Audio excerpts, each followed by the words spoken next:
We'll go ahead and get started with Drew Hill. Hey, John, last year, especially at the end of the year, we heard a lot about the underdog role, getting picked 27th. When you go into this season now, a lot of these predictions are coming out, projections. They don't have you pegged as a playoff team again. Do you take notice of that, and is that motivating for you? It is motivating. I know for me it is. And I know it is for my teammates as well. We know what we have to do. Right now, our focus is on, this training camp, preparing for the season. And at the end of the season, if we do the right things, we'll be in position to make the playoffs. Next, we'll go to Evan Barnes. Last year, you guys kind of had this, for you personally, do you feel that you're more comfortable this year now that you've had kind of the, this is your second training camp? What feels different for you coming into this year than say last year? I could say, this year I know what to expect. It is different, with COVID, but, having a year under my belt, experiencing and learning a lot of things from my rookie season. I'm very comfortable going into my second season. Terry Davis. What's up, Ja? Hello, what's up? Can you hear me? Okay. Hey, Ja, last year y'all had some leaders, that left this team. Are you looking to get, that leadership role in the locker room, getting up in players' face to get them to do what they need to do? Because I know last year you was just trying to learn the thing, but are you willing to do that, or do you have somebody on your team that can take their leadership role to get people in line and do what they need to do? I'm willing to do that. And, if I'm having a bad day, I expect my teammates to do the same. So, we have to all hold each other accountable. But as far as, being a leader, I feel like that's my job. So I'm ready for it. Peter Fleischer. Hey, Ja, can you hear me? Yeah. Awesome. So I wanted to ask, there's a video circulating around Instagram that claims to show you at the party that happened last weekend in Memphis. It's gotten a lot of attention, particularly from the health department, for the number of people there, for the lack of masks. Do you have any comment on that video and kind of how seriously have you had to adjust the way that you've had to live due to COVID coming into the season? Thanks. I just have to, be more aware of the situation and, what I do. As far as that, I should have, had a mask on throughout the party, but, I'm still learning all the rules and protocols that the NBA has handed to us this year. And, our coaches and our head people in the organization constantly remind us of everything, every day. So I expect, more and more stuff to, come as the season go on with the protocols, and, me and my teammates all, will learn it and held each other accountable for stuff. Teresa Walker. Ja, what is it that maybe you want to work on or have been working on to try to add or improve in your game going into your second season? I can say I gained about, 5 pounds, working, at IMG Academy and also with the Grizzlies staff. So that was, one of the main things going into year 2 that I, wanted to, improve on. And I've been working with IMG and Blake and Dave here with shooting. I've been getting a lot of reps in, and my percentages have, improved from every workout that I had since the season went off. So, just keep tracking those and, attacking the season and, prove everybody wrong is my number one goal. And I know with those things, I'll be able to do that. Mike Sadie.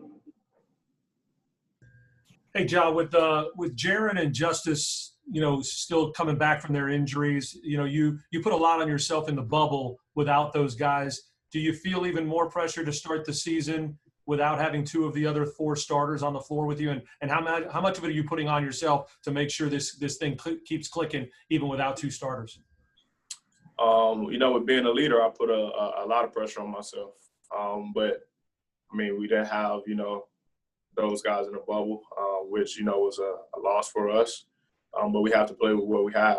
I feel like we have a lot of talent on this team, as I've been saying since, I got here.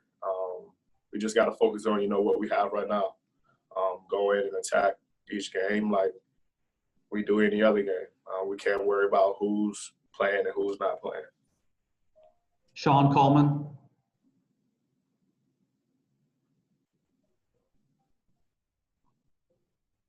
Sean, you there? John, going into this last season, you emerged as one of the premier fourth quarter producers in the league, especially when it came to scoring. And it certainly seems like that's going to be needed again at the start of this season. Is it a mixture of no moment is too big for you, plus knowing that your ability to get to the rim truly stands out in the fourth quarter? What really makes you successful at that point of the game? I live for those moments. I like when the, odds or pressure is stacked against me. So I feel like that's when I thrive the best. But as far as, the fourth quarter, I see that as winning time. And I'm going to have to, do whatever I have to, put my team in a position to win the basketball game, whether if it's me scoring or, me setting up my teammates for some basket or whatever to win the game. So. Jonathan Marshall. Hey, what's going on, Ja? How you doing? Good, good. With so much uncertainty, you see what's going on with the NFL and the games being switched and things being postponed. Mentally, how are you preparing yourself for just the unpredictable nature of this pandemic and the responsibility you guys have in the locker room to just make sure you guys are doing what you're supposed to do to make sure, everything goes smoothly as possible? I don't even know, honestly. I guess you just got to, prepare for, anything that happens. But as far as us as the Grizzlies, like I said before, our coaches and organization, tell us the protocols almost each and every day. So we, try to do our best at it, whether it's getting tested, everybody, wear their mask around. We just, I guess, can't be the team that have positive COVID cases. Megan Triplett. Hey, Ja, we've seen you tweet out, kind of welcome to Memphis to all the new guys, but what makes you really excited about working with this new group that we've drafted and have also signed? I feel like, we drafted a good class this year. We added some shooting, a lot of, people who can guard multiple positions. It's just, me, being here. I try to, do whatever I can to help those guys. I had guys help me my first year coming in, and I'm just trying to make them as comfortable as possible and, show them what Memphis is about. Parker Fleming. Hey, Ja, just from the bubble, what were some of the biggest takeaways that you drew both in your personal game, but also from watching some of the performances in the playoffs? Can you repeat that, please? Sorry about that. Can you hear me? Yeah. Just from the bubble, what were some of your biggest takeaways from both your personal game, but also the performances that we saw in the playoffs? As for me, I feel like I could have been better in a lot of places. Obviously, I didn't get the job done, so that's a big takeaway.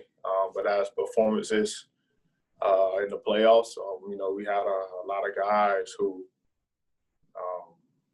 how we say it, went crazy, scoring a lot of points, especially young talent. So as far as that bubble situation, I feel like a lot of guys, thrived in that. It probably felt like it was easier without the fans. It's just like you playing, no travel or anything. But that's really about it. Dwayne Rankin.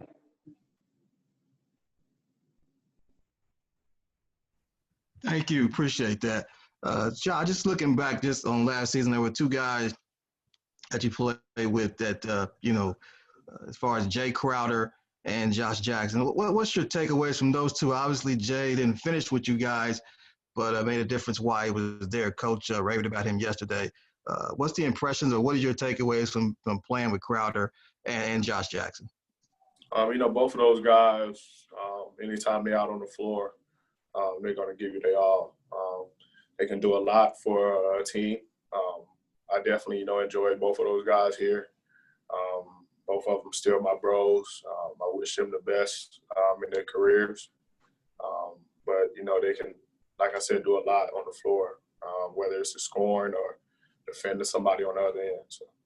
Is there anything that each of them did for you individually that you can appreciate? They both helped me out a lot, whether it was talking, just telling me about the league. Coming in, Jay definitely, took me under his wing. You can see almost every time if he's playing or if something happened with him that, I'm saying something about it. He definitely, took me under his wing and helped me out a lot. Still talk to him now. So, I appreciate that. Sharon Brown. Hey, Ja, how you doing? How you doing? Is there any added pressure for you and the guys to try to prove everybody wrong who had you guys like 10th in the preseason standings? Nah, not at all. I feel like as of now, we're used to it.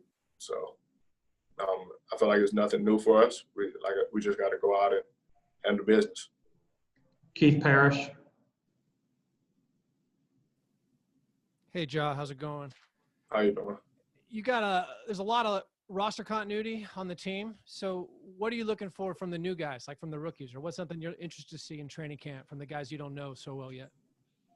I'm just really ready to see, what kind of team we're going to be, especially with the new guys.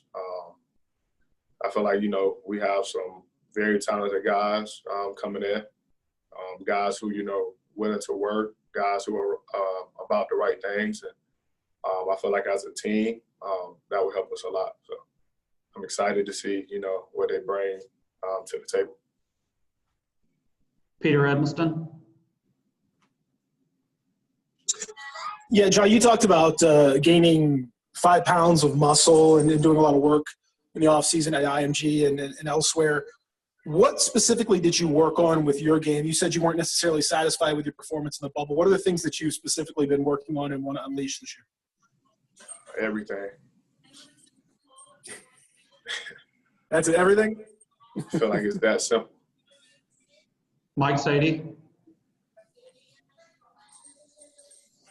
Hey, Ja, everything that happened with you last year, number 2 pick, rookie of the year, but you're just still 21 years old. How hard has this pandemic been on you and just being able to be you and enjoy yourself when you got so many things that you're not able to do as a young guy trying to build your brand in the NBA? How hard has this been for you? I don't think it's as hard as, people might make it seem. Before the number 2 pick, rookie of the year, I've been a guy that's, been inside the house, just working on my game. And I feel like during this pandemic, I've been doing the same thing. I feel like the hard part as of now is, just having the privacy and freedom. I tell, my family, I trade my privacy and freedom any day with them because, I can't go out and, just go get something to eat or anything because, people will recognize me. But, I feel like that was just the hard part. I can't get out, and enjoy myself without something happening. So. Well, I know that these protocols are all in place for y'all's safety and to get the NBA season done, but we don't get tested every day. How hard are these protocols on you guys and your teammates to get tested every day just to be able to do the game you love to play? I'm not a fan of the testing. It hurts, but if that's, what I have to do to play the, game I love and, do what I have to do, then I'll do it. So. All right, that's all the time we have today. Thank you for joining us, Ja. No problem. Thank you, everyone. Thank you.